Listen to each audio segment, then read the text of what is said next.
কোন একটা জায়গায় কেউ যদি ইলেকশন ইঞ্জিনিয়ারিং করার চেষ্টা করে, ভোটকে প্রভাবিত করার চেষ্টা করে, ভোট কেন্দ্র দখলের চেষ্টা করে, যে চেষ্টা করবে সে যত বড় হোক না কেন তার অপচেষ্টাকে আমরা সেই কালো হাতকে ভেঙে দিব ইনশাআল্লাহ।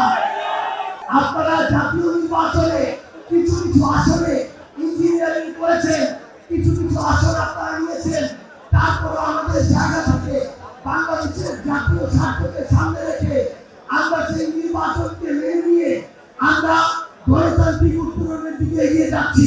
ইলেকশন ইঞ্জিনিয়ারিং করতে চায় সেই সকল ইঞ্জিনিয়ারকে, সকল ইঞ্জিনিয়ারকে সর্বশেষ পথ যেটা, সেই পথ দেখিয়ে তাকে বাংলাদেশ ছাড়া করা হবে। যেই ফাঁদ আপনারা তৈরি করছেন ওই ফাঁদে আপনাদের শেষ হবে। ছোট্ট করে এসে কয়েকটি বার্তা দিতে চাই।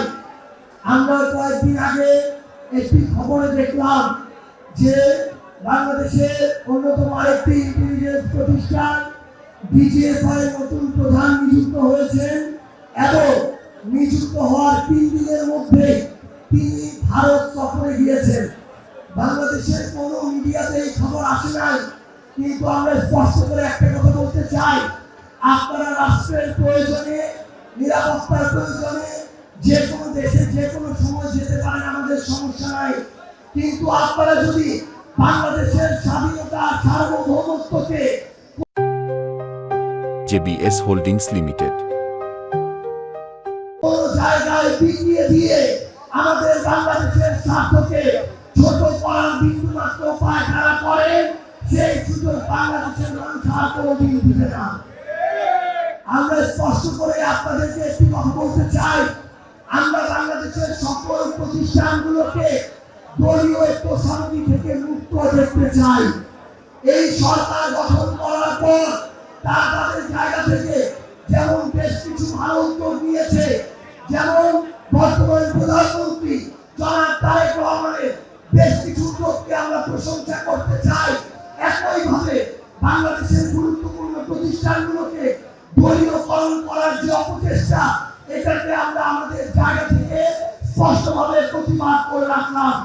আমরা আপনাদেরকে জানিয়ে দিতে চাই যে বাংলাদেশ ব্যাংক, দুদক থেকে শুরু করে পিএসসির মতো যে সার্বভৌম প্রতিষ্ঠানগুলো বাংলাদেশের এগিয়ে যাওয়ার জন্য অত্যন্ত গুরুত্বপূর্ণ, সেখানে দলীয় লোক বেশি বসিয়ে প্রতিষ্ঠানগুলোকে আয়ত্তে রাখার যে অপচেষ্টা, এই অপচেষ্টা করার সুযোগ আমরা আগামী বাংলাদেশে দিব না।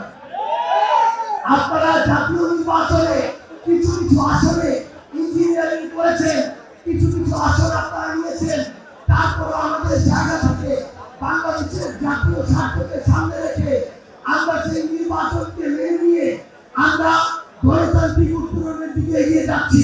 কিন্তু আমরা স্পষ্ট করে বলতে চাই, আগামীতে যে স্থানীয় নির্বাচন আসছে, সিটি কর্পোরেশন থেকে শুরু করে পৌরসভা, উপজেলা থেকে শুরু করে ইউনিয়ন, কোনো একটা জায়গায় কেউ যদি ইলেকশন ইঞ্জিনিয়ারিং করার চেষ্টা করে, ভোটকে প্রভাবিত করার চেষ্টা করে, ভোট কেন্দ্র দখলের চেষ্টা করে, যে চেষ্টা করবে সে যত বড় হোক না কেন তার অপচেষ্টাকে আমরা সেই কালো হাতকে ভেঙে দিব ইনশাআল্লাহ।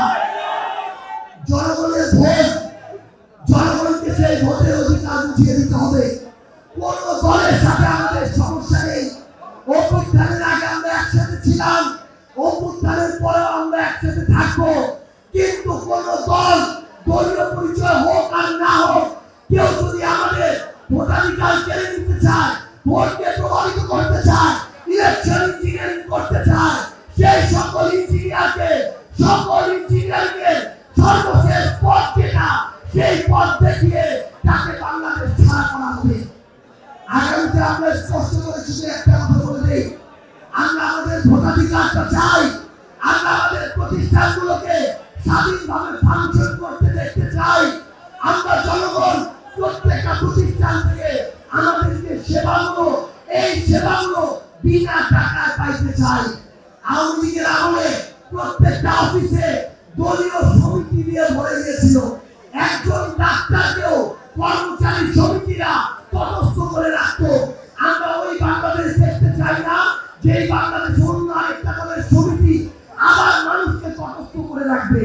পরিশেষে একটা কথা বলে শেষ করবো, যারা এর আগে অন্য দল করতো, অপরাধী ছিল না, তারা ঠিক মতো থাকুক, আমাদের সমস্যা নাই।